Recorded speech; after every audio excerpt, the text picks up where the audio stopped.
మా సిద్ధక్క పంపించిన వచ్చింది ఫోన్ చేసింది సాయం పోయినా అంటే సామిని అడుగుతా ఇట్లా నా కొడుకు బాగలేదు వాళ్ళు చెప్పమంటున్నారు బెంగళూరు పొమ్మంటున్నారు అన్నారు.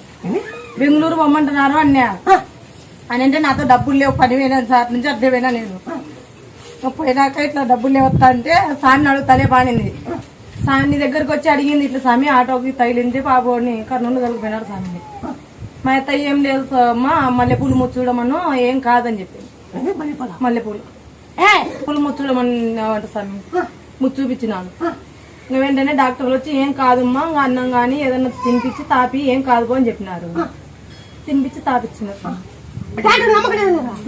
బెంగళూరు ఓండి అన్నారు. కర్నూలు కాదు బెంగళూరు ఓండి అన్నారు. పాస్ లో రక్తం వస్తుంది పేగురు రంధ్రం పడిందిమ్మా ఇక్కడ కాదు సర్జరీ చేసి బెంగళూరు ఓండి అని చెప్పినారు. నువ్వు ఉన్నావమ్మా మకాన్